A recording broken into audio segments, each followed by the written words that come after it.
ဒီနေ့မှာတော့ကျွန်တော် beta အကြောင်းမဟုတ်ဘဲနဲ့ကျွန်တော်အပင်ကန်စပြီးတော့ try ကြည့်သွားမယ်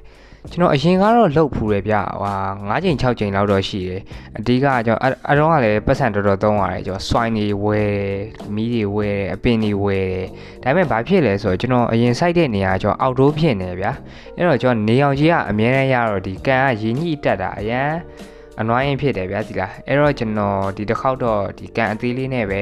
CO2 မပေးဘဲနဲ့ဒီအလင်းကိုတစ်ချက်ထိန်းချုပ်ပြီးတော့ try ကြည့်သွားမှာဖြစ်ပါတယ်အရင်ကတော့ကျွန်တော် Anubi ရဲ့တို့ Java fan တို့ကျွန်တော်စိုက်လိုက်သေးရဲ့အဲ CO2 ပေးပြီးပေါ့နော်ဒါပေမဲ့လည်းအဲကိစ္စ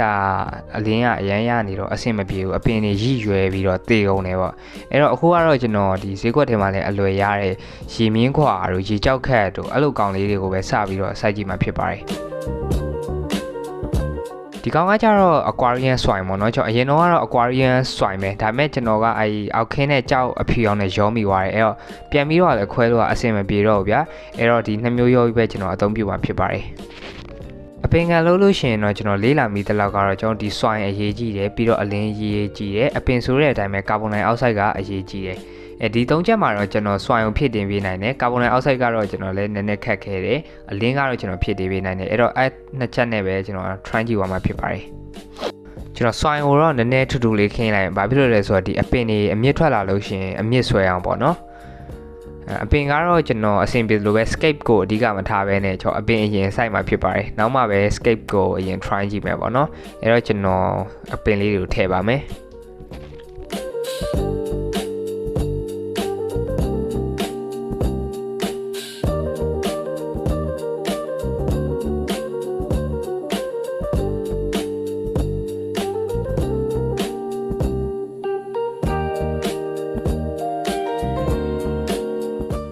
ကျွန်တော်အပင်လေးတွေနေရာချပြီးသွားပြီဆိုလို့ရှိရင်တော့ကျွန်တော်ရေဖြစ်မှာဖြစ်ပါတယ်ဒီနေ့ကတော့ဒီလောက်ပဲကျွန်တော်ထားထားမယ်ပေါ့နော်ရေကအခုကတော့ဆက်ဆက်ထည့်ခြင်းဆိုတော့နည်းနည်းတော့နောက်နေတယ်မနေ့ကျရင်ဘယ်လိုချင်းနေဖြစ်မလဲဆိုတာကိုလိုက်ကြည့်ပေးပါဦး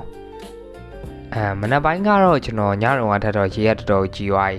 အခုကကျွန်တော်တငယ်ချင်းအင်အားပေါ့နော်ကျွန်တော်ဒီ mouse လေးနည်းနည်းတောင်းလာတယ်ပေါ့ပြန်ပြီးလဲစိုက်ကြည့်ကျင်တာလဲပါတယ်โอเคကျွန်တော် drill wood ရွေးပါမယ်ကျွန်တော်မှာရှိတဲ့ drill wood တွေမှာကျွန်တော်ဒီကန်နဲ့လိုက်မဲ့ဟာတစ်ခုကျွန်တော်ရွေးချယ်လိုက်မယ်နော်โอเคဒီကောင်လေးဆိုလို့ရှိရင်တော့ကျွန်တော်ကန်တဲ့ကွက်တီလောက်ပါပဲโอเคဟိုကျွန်တော်ဒီ most stick ကိုကျတော့တချို့ကျတော့ဒီအဲ aquarium မှာကတ်တဲ့ glue လေးကော်လေးရှိရပါတော့အကောင်နဲ့ကတ်ကြတယ်ကျွန်တော်ကတော့ကော်မရှိတော့ဟို